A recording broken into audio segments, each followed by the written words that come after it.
എല്ലാവർക്കും പുതിയ ഒരു വീഡിയോയിലേക്ക് സ്വാഗതം. ഇന്ന് കാണാൻ പോകുന്നത്, ഈ വീഡിയോയിൽ കാണാൻ പോകുന്നത് 135 പേജ് നമ്പർ, അതായത് 135-ാമത്തെ പേജിൽ certain pathogens causing sexually transmitted infections എന്നുള്ള ഭാഗമാണ് നമ്മൾ കാണുവാനായിട്ട് പോകുന്നത്. അതായത് നമ്മൾ പഠിക്കുന്ന ഭാഗം എന്ന് പറഞ്ഞാൽ ലൈംഗിക രോഗാണുബാധയ്ക്ക് കാരണമാകുന്ന ചില രോഗാണുക്കൾ അല്ലെങ്കിൽ രോഗകാരികൾ എന്നുള്ളതാണ്. ഒന്നാമതായിട്ട് ഇവിടെ തന്നിരിക്കുന്ന ഒരു വൈറസിൻ്റെ പടമാണ് HIV എന്ന് പറയുന്ന ഒരു വൈറസാണ് തന്നിരിക്കുന്നത്. അപ്പം നമുക്ക് അതിനെക്കുറിച്ചൊന്ന് ജസ്റ്റ് മനസ്സിലാക്കി പോകാം. Which disease is caused by HIV? ഏത് രോഗമാണ് HIV വൈറസിനാൽ നമുക്ക് ഉണ്ടാകുന്നത് എന്നാണ് ചോദിച്ചിരിക്കുന്നത്. അപ്പോൾ HIV വൈറസ് എന്നതിൻ്റെ ഫുൾ ഫോം എന്താണെന്ന് ചോദിച്ചാൽ ഹ്യൂമൻ ഇമ്മ്യൂണോ ഡെഫിഷ്യൻസി വൈറസ് എന്നാണ് അതിന് പറയുന്നത്. ഹ്യൂമൻ ഇമ്മ്യൂണോ ഡെഫിഷ്യൻസി വൈറസ് ആണ് HIV virus.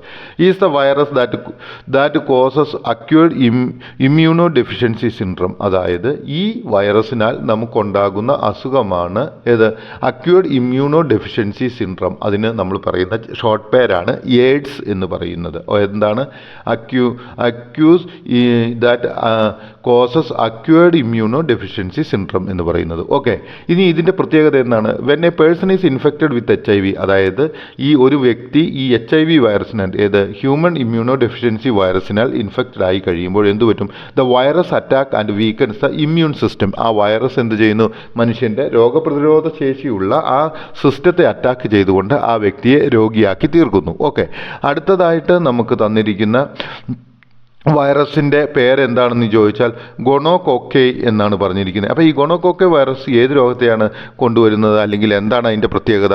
ഗൊണോകോക്കെ also known as Neisseria gonorrhoeae എന്നുള്ള ഒരു പേരിലൂടെ അറിയപ്പെടാറുണ്ട്. Okay, it is a type of bacteria that causes gonorrhoea. അപ്പോൾ ഈ ഗൊണോകോക്കെ എന്താണ് ചെയ്യുന്നത്? ഗൊണേറിയ എന്ന് പറയുന്ന രോഗമാണ് വരുന്നത്. അതൊരു സെക്സ്വലി ട്രാൻസ്മിറ്റഡ് ഡിസീസാണ്. ഓക്കെ, ഗൊണേറിയ എന്താണെന്നുള്ളത് പ്രീവിയസ് വീഡിയോയിൽ ഞാൻ പറഞ്ഞിട്ടുണ്ട്. ഇനി നമ്മൾ കാണാൻ പോകുന്നത് 157-ാമത്തെ ചോദ്യമായിട്ടാണ് കാണുന്നത്. അവിടെ നമ്മൾ കാണപ്പെടുന്ന ഏത് വൈറസിനെ കുറിച്ചാണെന്ന് ചോദിച്ചാൽ ട്രിപ്പോണിമ പാലിഡം എന്ന് പറയുന്ന വൈറസിനെ കുറിച്ചാണ് നമ്മൾ പഠിക്കുവാനായിട്ട് പോകുന്നത്. എന്താണ് treponema pallidum? Okay, syphilis is a sexually transmitted diseases. അപ്പോൾ സിഫിലിസ് എന്ന് പറയുന്ന sexually transmitted diseases caused by the bacterium. അതായത് ഈ സിഫിലിസ് എന്ന് പറയുന്ന രോഗത്തിന് കാരണമായി തീരുന്ന ബാക്ടീരിയയുടെ പേരാണ് ട്രിപ്പോണിമ പാലിഡിയം എന്ന് പറയുന്നത്. അപ്പോൾ ട്രിപ്പോണിയം പാലിഡിയം എന്ന് പറയുന്ന വൈറസ് ഏത് രോഗത്തെ ഉണ്ടാക്കുന്നു? സിഫീലിയ എന്ന് പറയുന്ന രോഗത്തെ ഉണ്ടാക്കുന്നു. ഇപ്പോൾ എനിക്ക് തോന്നുന്നു ആ പിക്ചർ നിങ്ങൾക്ക് മനസ്സിലായെന്ന് എനിക്ക് തോന്നുന്നു. 135-ാമത്തെ പേജിൽ ഏറ്റവും അവസാനമായിട്ട് കാണപ്പെടുന്ന ലൈംഗിക രോഗാണുബാധയ്ക്ക് കാരണമാകുന്ന ചില രോഗകാരികൾ എന്നുള്ള ആ ഒരു പിക്ചർ, അല്ലെങ്കിൽ സർട്ടൻ പാത്തോജൻസ് കോസിങ് STI എന്ന് പറയുന്ന ആ ഭാഗം നിങ്ങൾക്ക് മനസ്സിലായെന്ന് വിചാരിക്കുന്നു. ഇനി നമ്മൾ 158-ാമത്തെ ചോദ്യത്തിലേക്ക് പോവുകയാണ്. How can we prevent or long-term consequences and reducing the transmission of sexually transmitted diseases? അതായത് നമുക്ക് എങ്ങനെയാണ് ഒരു ലൈംഗിക പകർച്ചവ്യാധിയുടെ പകർച്ച തടയുവാനായിട്ട് സാധിക്കുന്നത്, അല്ലെങ്കിൽ അതുകൊണ്ടുണ്ടാകുന്ന പരിണിത ഫലത്തെ കുറച്ചെടുക്കുവാനായിട്ട് സാധിക്കുന്നത് എന്നുള്ളതാണ് ചോദിച്ചിരിക്കുന്നത്.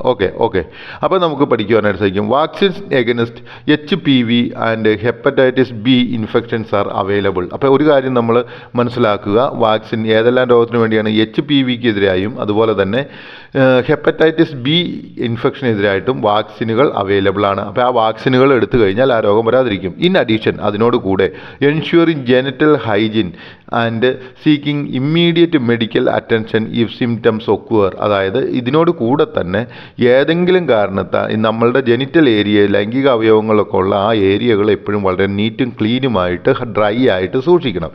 എന്തെങ്കിലും ഒരു പ്രശ്നം വന്നാൽ അപ്പം തന്നെ ഡോക്ടറുടെ സഹായം തേടണം. If symptoms occur help preventing a long time consequences and reducing transmission. അതായത് എന്തെങ്കിലും ഒരു സിംറ്റം അതിൻ്റെ ആയിട്ട് വന്ന രോഗലക്ഷണങ്ങൾ, സിംറ്റം എന്ന് വെച്ചാൽ രോഗലക്ഷണം ഉണ്ടായാൽ അപ്പം തന്നെ നമ്മൾ എന്താണ് ചെയ്യേണ്ടത്? നല്ല രീതിയിലുള്ള ഒരു ഡോക്ടറെ കണ്ട് അതിന് വേണ്ടുന്ന മരുന്ന് മേടിക്കണം. അങ്ങനെ ഈ രോഗത്തിൻ്റെ സ്പ്രെഡ് നമ്മൾ കുറയ്ക്കുകയും ചെയ്യണം. ഓക്കെ, ഇനി നമ്മൾ ആ പിക്ചറിൽ കണ്ട ഒരു കാര്യമാണ് പാത്തജൻസ് എന്നുള്ളത്. അപ്പോൾ എന്താണ് ഈ പാത്തജൻ എന്നുള്ളതെന്ന് ചോദിച്ചു നോക്കാം. Pathogens are living entities. അതായത് ഒരു ജീവജാലങ്ങളാണ്. എന്താണ്? Mostly certain micro organisms. അവ മിക്കവാറും എന്താണ്? മൈക്രോ ഓർഗാനിസമാണ്. അതായത് മൈക്രോസ്കോപ്പ് കൊണ്ട് മാത്രമേ അവയെ കാണുവാൻ സാധിക്കുകയുള്ളൂ. സച്ച് ആസ് സർട്ടൻ ഫംഗസ്, അതായത് ചില ഫംഗസുകൾ, പ്രോക്രിയോറ്റസ് സച്ച് ആസ് ബാക്ടീരിയ, പ്രോക്രിയോറ്റസ് ആയിട്ടുള്ള ബാക്ടീരിയകൾ, വൈറസുകൾ, പ്രോട്ടോസോ ആൻഡ് നെമാറ്റോഡോസ് ആൻഡ് സോ ഓൺ. അങ്ങനെ ഇത്തരത്തിലുള്ള ചെറിയ മൈക്രോസ്കോപ്പിലൂടെ കാണപ്പെടുന്ന ജീവികളെയാണ് നമ്മൾ എന്ത് പറയുന്നത്? പാത്തജൻസ് എന്ന് പറയുന്നത്. പാത്തജൻസിന് ഉദാഹരണം ചോദിച്ചു കഴിഞ്ഞാൽ നമ്മൾ മനസ്സിലാക്കുക എന്താണ്? Virus, certain fungus, protozoa and nematodes എന്നിവയെല്ലാം അവയ്ക്ക് ഉദാഹരണങ്ങളാണ്. ഓക്കെ, ഇനി നമ്മൾ പോകുന്നത് evolution of the reproductive process എന്നുള്ള ഭാഗത്തേക്കാണ്. ഓക്കെ, അതിനെക്കുറിച്ച് നമുക്ക് ഒന്ന് നോക്കാവുന്നതാണ്. എന്താണ് evolution of the reproductive parts എന്നല്ലെങ്കിൽ പ്രത്യുൽപാദന പ്രക്രിയയുടെ പരിണാമം എന്ന് പറയുന്ന ഭാഗത്തെക്കുറിച്ചാണ് നമ്മൾ പോകുന്നത്, അല്ലെങ്കിൽ നമ്മൾ മനസ്സിലാക്കുവാനായിട്ട് പോകുന്നത്. അത് 136 പേജിലാണ്. എല്ലാവരും ആ പേജ് എടുത്ത് വയ്ക്കുക. Okay, the trace of evolution can be seen reproduction also. അപ്പോൾ നമ്മൾ മനസ്സിലാക്കുക പരിണാമം എവിടെയാണ്? റീപ്രൊഡക്ഷനിലും കാണുവാനായിട്ട് സാധിക്കും. The development from egg laying organism to mammals which give birth and lactate their young ones indicate the same. അതിനൊരു കാരണം എന്താണ്? ദ ഡെവലപ്മെൻറ്റ്, പുരോഗമനം ഫ്രം എഗ് ലേയിങ്, അതായത് മുട്ടയിടുന്ന ഓർഗാനിസം ജീവജാലങ്ങൾ മുതൽ, മാമൽസ് അതായത് പ്രസവിക്കുന്ന സസ്തനികൾ മുതൽ, വിച്ച് മാമൽസിന് വേറെ പ്രത്യേകതയുണ്ട്, വിച്ച് ഗീവ് ബർത്ത് ആൻഡ് ലാക്കേറ്റ്. ലാക്കേറ്റ് എന്ന് വെച്ച് കഴിഞ്ഞാൽ മുലയൂട്ടുന്നു. ദെയർ യങ് വരെയുള്ള യങ്, അതായത് അവരുടെ കുഞ്ഞുങ്ങളെ മുലയൂട്ടുന്നത് വരെയുള്ളതിൻ്റെ ആ ഒരു പുരോഗമനത്തെക്കുറിച്ച് പഠിക്കുമ്പോൾ അത് നമുക്ക് കാണുന്ന എന്താണ്? ഒരു എവല്യൂഷനെയാണ്, അല്ലെങ്കിൽ ഒരു പരിണാമത്തെയാണ് കാണിക്കുന്നത്. This is A very obvious in evolution of the vertebrate, അതായത് നട്ടുള്ള ജീവികളിൽ ഇത് വളരെ കൃത്യമായിട്ടാണ് നമുക്ക് കാണുവാനായിട്ട് സാധിക്കുന്നത്. ഇനി HPV ഇൻഫെക്ഷൻ ആൻഡ് സെർവൽ ക്യാൻസർ, അതായത് പേജ് 136 നമ്മൾ കാണുന്നതാണ്. എന്താണ്? HPV അണുബാധയും സെർവിക്സ് ക്യാൻസറും എന്നുള്ള ഒരു ഭാഗം, അത് നമ്മൾ ജസ്റ്റ് മുകളിലായിട്ട് കാണുന്നുണ്ട്. HPV അണുബാധയും സെർവിക്സ് ക്യാൻസർ എന്നുള്ള ഭാഗത്തിനുള്ള ക്വസ്റ്റ്യനുകളിലേക്കാണ് ഇനി നമ്മൾ പോകുന്നത്. Write a example for common sexually transmitted diseases, അതായത് നമ്മളോട് സാധാരണയായിട്ട് കാണപ്പെടുന്ന ലൈംഗിക ബന്ധത്തിലൂടെ പകരുന്ന രോഗത്തിന് ഉദാഹരണം എഴുതുവാനാണ് പറഞ്ഞത്. Human papilloma virus infection is the one among the most common transmitted diseases, അതായത് ഏറ്റവും കോമൺ ആയിട്ട് കാണപ്പെടുന്ന സെക്സ്വലി ട്രാൻസ്മിറ്റഡ് ഡിസീസാണ് ഹ്യൂമൻ പാപ്പിലോമ വൈറസ് അല്ലെങ്കിൽ HPV ഇൻഫെക്ഷൻ എന്ന് പറയുന്നത്. ഓക്കെ, ഇനി 162 ചോദ്യം. What are the problems human papilloma virus causes? എന്തെല്ലാം പ്രശ്നങ്ങളാണ് ഹ്യൂമൻ പാപ്പിലോമ വൈറസ് കോസ് ചെയ്യുന്ന അല്ലെങ്കിൽ കാരണമാക്കി തീരുന്നത്? Human papilloma virus causes genital rats and various cancers including cervical cancer. Okay, അപ്പോൾ ഇതൊരു വലിയ പ്രശ്നമാണ്. ഹ്യൂമൻ പാപ്പിലോമ വൈറസ് എന്ത് ചെയ്യുന്നു? ജെനിറ്റൽ വാർഡ്സ് ഉണ്ടാക്കുന്നു. അതുപോലെ തന്നെ വേരിയസ് ക്യാൻസേഴ്സ്, അതായത് ചിലപ്പോൾ ക്യാൻസറും ഉണ്ടാക്കാൻ സാധ്യതയുണ്ട്, ഇൻക്ലൂഡിങ് സെർവിക്കൽ ക്യാൻസർ. അതിൽ ഏറ്റവും കൂടുതലായിട്ട് വരുന്നത് സെർവിക്കൽ ക്യാൻസറും ആയിരിക്കും. ഇനി 163 ചോദ്യം. What is the greatest challenge in preventing HPV?